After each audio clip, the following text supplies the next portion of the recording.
And I was gonna ask, can I get a raise of hands of how many people did not get enough sleep last night? Phew. Same. Okay, wanted to further talk about sleep and the importance of getting sleep, how sufficient restorative sleep has important implications on one's physical health, mental health, and just cognitive functioning.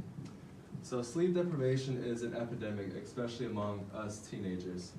For us college students, we typically stay up all night to study for a test that's probably at 8 in the morning. You have homework that you're staying up for.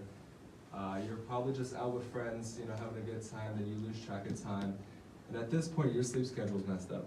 You try to go to bed at 10:30, 11, and then you're in bed, you're laying down, and you're wondering why you're in bed so early. So then you get on your phone, you watch a couple of shows, a couple episodes, next thing you know it's 2 a.m. and then you think it's time to go to bed, and so you go to bed and still wake up lousy, lazy, grumpy, irritated. And with that, sleep deprivation has negative impacts on not just your mental health, but also your physical health. On mental health, it can really increase depression. It can make you stress, cause you anxiety, which can kind of ruin your day, pretty much. And on top of that, like I said, grumpy, irritated, lazy, annoyed, and your day just seems really, really long. But on the physical part, it can really lead to chronic diseases, I would say. It can lead to heart failures, high risk of strokes, obesity, and whatnot. And so for us college students, we pretty much deal with sleep deprivation every day. And for us to wake up in the morning, especially like a class like this at 8 in the morning, can really mess up our functioning and have a hard time to deal with all our classes. So with a lot of facts about sleep deprivation, 40 million Americans are sleep deprived, which is around 33%. It's recommended that we get 9 to 10 hours of sleep. Not A, A is pretty much a C, so that doesn't work out.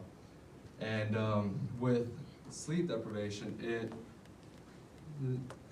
drains your mental abilities. Like I said, really does have a physical impact on your health. And I learned that us teenagers are much different than adults and children. We tend to, our bodies during puberty have a change, of course, and we have a delay in our biological clock, which we release this hormone melatonin in 2 hours later than what children and adults do.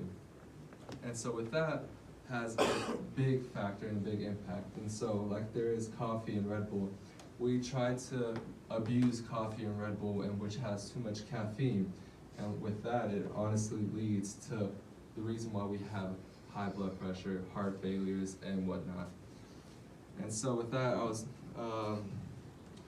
there's a solution to this to where we can help inform people about the risks of not getting enough sleep. And with that, if we are able to come with a proper solution and be able to expose to people about what can happen if you don't get enough sleep, then I feel like we can lower the risks of getting the chance of these chronic diseases and have a much healthier and happier day.